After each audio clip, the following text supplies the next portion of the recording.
샘터 가족 여러분, 안녕하십니까? 샘터지기 김덕겸 목사입니다. 오늘은 야고보서 1장 12절부터 18절까지고요.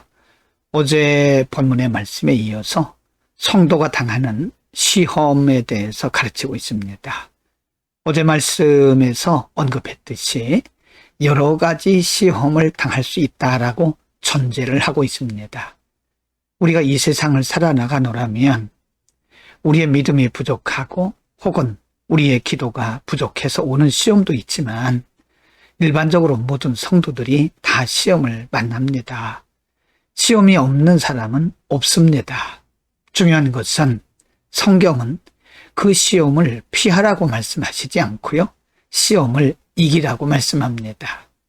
시험을 이기기 위해서는 지혜도 필요하고 인내도 필요하다고 어제 본문에서 말씀하셨고요. 오늘 본문에서도 시험을 이기는 방법, 비결에 대해서 가르쳐주고 있습니다. 1장 12절에서 시험을 참는 자는 복이 있나니 이는 시련을 견디어낸 자가 주께서 자기를 사랑하는 사람들에게 약속하신 생명의 면류관을 얻을 것이기 때문이다 라고 말씀합니다. 성경은 분명히 시험을 피하라고 말씀하시지 않고 인내하라, 참으라 라고 말씀합니다. 그리고 그 시험들을 견디어내라고, 다르게 말하면 극복하라고, 이기라고 말씀합니다. 시험은 곧 시련입니다. 시련이란 말은 훈련이란 뜻도 있습니다. 하나님께서 우리를 더욱더 견고하고 더욱더 성숙하고 더욱더 말씀 중심의 사람이 되게 하기 위해서 하나님이 우리를 훈련하신 방법이 그 중에 하나가 바로 시련, 시험이라고 하는 것입니다. 물론 시험은 인간적으로 바라볼 때 매우 힘들고 어렵고 때로는 자존심도 상하는 그런 일들입니다. 그러나 인간적으로 바라볼 때는 그렇지만 시련은 곧 우리를 유익하게 하기 위한, 우리를 더욱더 성숙하고 우리의 믿음을 더욱더 견고하게 하기 위한 하나님의 허용서입니다. 그래서 12절 끝에 보면 하나님께서는 그 시련을 잘 이기고 극복한 사람에게는 약속하신 생명의 면류관을 주신다라고 약속하고 있습니다. 여러분, 우리가 이 세상을 살아가면서 어떤 시험을 만날지라도 우리는 그 시험을 이상한 일 당하는 것처럼 생각하지 말고 우리 하나님을 바라보면서 또 기도하면서 믿음으로 넉넉히 이겨서 하나님께 인정받고 상급받을 수 있기를 축복합니다. 13절에서는 일반적으로 누구나가 다 가질 수 있는 오해에 대해서 말씀합니다. 여기서 말하는 오해라고 하는 것은 사람이 시험을 당할 때에 갖게 되는 오해입니다. 13절, 사람이 시험을 받을 때에 내가 하나님께 시험을 받는다 하지 말지니 하나님은 악에게 시험을 받지도 아니하시고 친히 아무도 시험하지 아니하시느니라. 13절에서 말씀한 시험, 그리고 12절과 어제 본문에서 말씀했던 시험은 그 종류가 다릅니다. 어제 그리고 오늘 12절에서 말씀한 그 시험은요, 시련이고요. 지금 13절에서 말씀하고 있는 이 시험은 유혹입니다.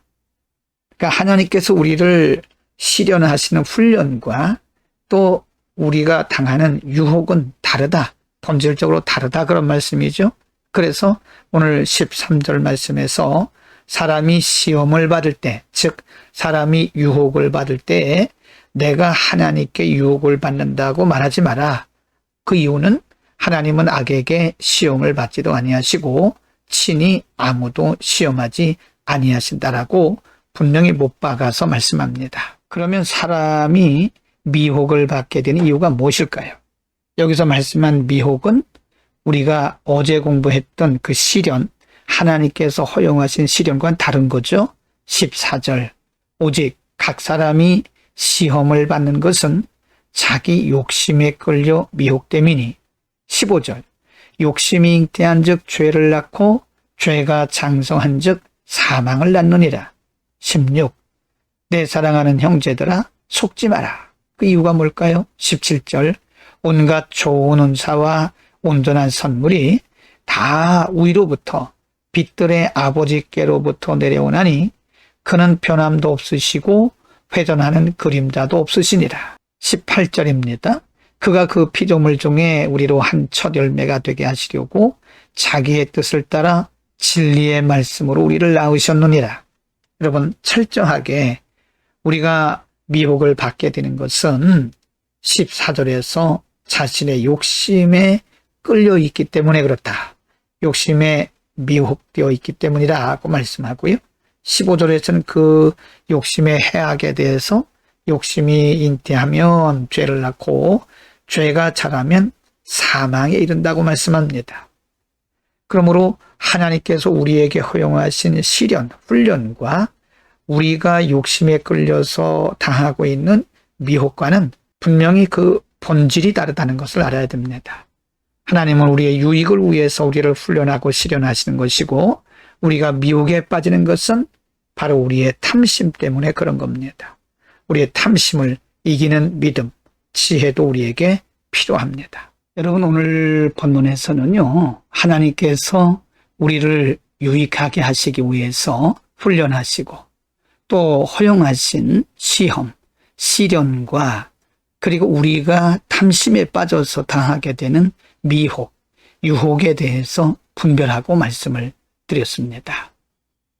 하나님은 우리에게 절대적으로 유익하게 하시려고 우리에게 시험을 허용하신 겁니다. 물론 그 시험을 우리가 만날 때 여러 가지 시련을 당할 때는 참 어렵죠. 힘들죠. 그러나 믿음으로 극복하고 하나님께 기도하면서 지혜를 구하면서 이겨나갈 때에 하나님께서 이긴 자들에게는 반드시 면류관, 칭찬을 주신다고 말씀합니다. 여러분 다시 한번 말씀드리거니와 우리 가운데 시련이 없는 사람은 없습니다. 시험이 없는 사람이 없습니다. 다 시험이 있을 수 있습니다. 여러분 우리는 반드시 시험을 이겨내야 됩니다. 믿음으로 이겨내야 됩니다. 그래서 하나님께 인정받고 우리의 믿음이 더욱더 견고해지고 그리고 경건해지고 하나님이나 사람 앞에 참으로 보기 좋은 그런 신앙으로 거듭나게 되는 것입니다. 우리 가운데 있는 탐욕을 버려야 됩니다. 하나님께서 우리에게 주신 것으로 만족하면서 스스로 우리가 탐심에 빠져서 시험에 들지 말고 믿음으로 넉넉히 승리할 수 있기를 축원합니다. 기도하겠습니다. 걸어가신 우리 아버지, 이 세상을 살아가는 우리 모두가 이 세상을 사는 동안에 여러 가지 시험을 만날 수 있으나 시험을 피하려 하지 말게 하시고 주께서 우리에게 주시는 지혜와 믿음과 용기로서 넉넉히 시험을 이기고 극복해서 하나님께서 기뻐하시는 아름답고 성숙한 믿음의 사람들이 다 되게 하여 주옵소서. 예수 그리스도의 이름으로 기도드립니다. 아멘.